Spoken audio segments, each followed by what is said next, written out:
शुक्र अल्हम्दुलिल्लाह के ऑफिस के 2 महीने के अखराजात निकल आए हैं। मुझे उम्मीद है कि 2 महीने के अंदर अंदर कंपनी स्टेबल हो जाएगी, तो बाकी के अपने अखराजात खुद ब खुद निकाल लेगी। इंशाल्लाह। ठीक, काम करो, इसमें से कुछ पैसे ग्रोसरी के लिए अलग कर लो।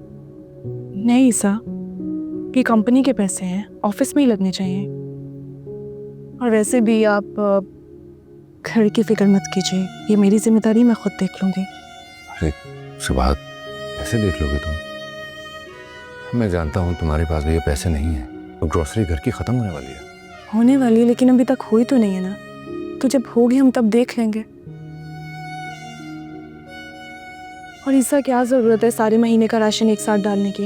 इस तरह से पैसे बाउंड हो जाएंगे, जो जो चीज़ जैसे जैसे चाहिए होगी वैसे वैसे लेते रहेंगे।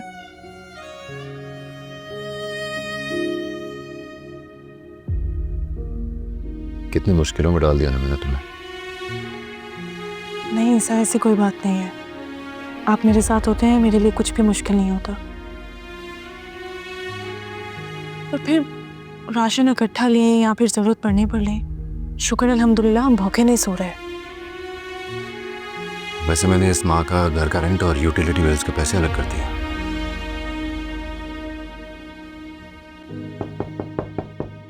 जी करीम साहब। इसे शाहिद है, मिलना चाहता है। शाहिद वो जरूर अपने वाजिबात लेने के लिए आया होगा, लेकिन हमारे पास तो देने के लिए कुछ है नहीं। नहीं, उसे अंदाजा है, वो हमारे हालात से बाखबर है, मगर फिर भी मिलना चाहता है। अच्छा, क्या बताया उसने? वो ज्वाइन करना चाहता है। ऑफिस ज्वाइन करना चाहता है इस हालात में? आप तो जानते हैं कलीम साहब, इस वक्त हम स्टाफ अफोर्ड नहीं कर सकते। मैंने उसे सब कुछ क्लियर कर दिया है, लेकिन वो बज़िद है। वो कहता है कि मैं बॉस का साथ देना चाहता हूँ और मिलकर दोबारा इस फैक्ट्री को खड़ा कर दूंगा इंशाल्लाह। और उसके अवज़ उसे कुछ चाहिए भी नहीं।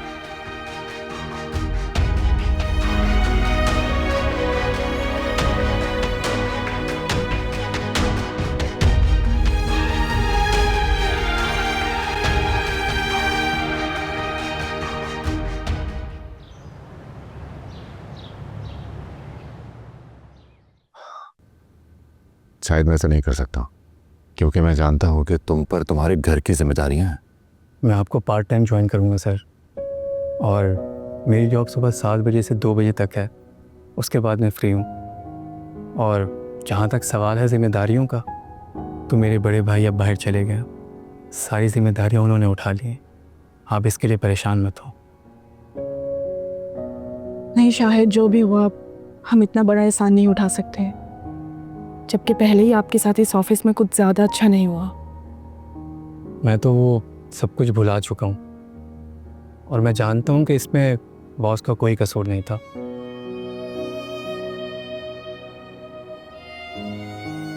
मुझे इस कंपनी से बहुत मोहब्बत है मैडम, और आज मैं जो कुछ भी हूँ वो बॉस की वजह से हूँ।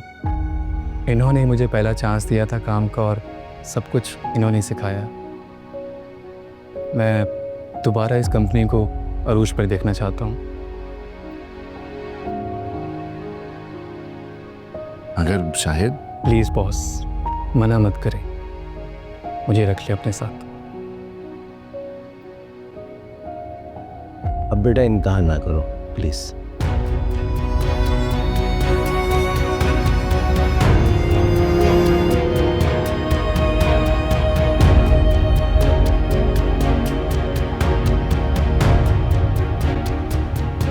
Thank you.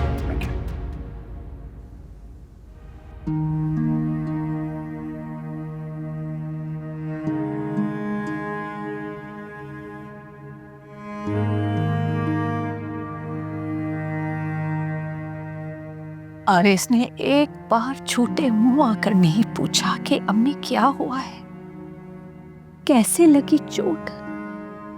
सबके घर में सबको पता चल गया कि मैं गिर गई थी। शायद ऑफिस चला गया हो। पहले भी छुट्टियां कर चुका है।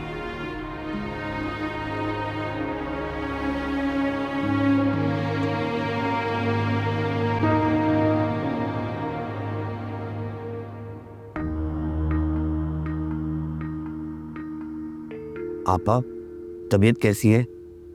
नाश्ते पे नहीं आई, मैंने सोचा आपसे पूछा हूँ। बड़ी मेहरबानी तुम्हारी। इसमें इतना गुस्सा होने वाली कौन सी बात है? सिराज तो आपसे मोहब्बत से पूछ रहे हैं ना।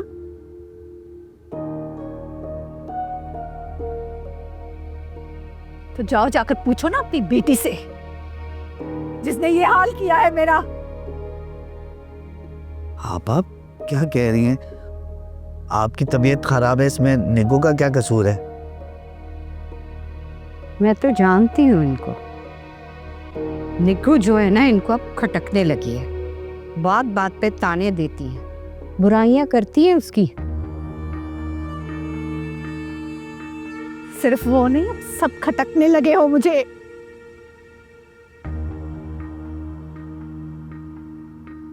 गलती हो गई मुझसे, भूल हो गई मुझसे कि मैंने तुम लोगों को इस घर में पनाह दी और निग्गो की मैंने शादी आरे से करा दी। वाह भाई वाह, भलाई का तो जमाना नहीं है। जब आपके उल्टे सीधे काम में मैं आपका साथ देती थी, उस वक्त मैं अच्छी थी, और जब आप जायदाद की मालिक बन गए तो हम लोग बुरे हो गए। बकवास बंद करो तुम। ये तुम्हारी जायदाद नहीं थी जिस पर मैंने कब्जा किया है। मेरा घर है, मेरी जायदाद है, जिस पर तुम लोग ऐश कर रहे हो।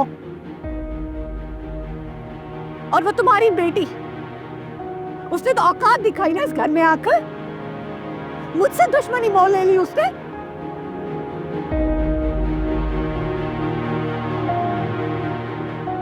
मुझे धक्का देकर उसने गिराया और तुम लोग अब आए हो हमदर्दी करने। आपा क्या कह रही हैं? निगो क्यों धक्का देगी आपको? मेरी कुर्सी लेकर चली गई है वो।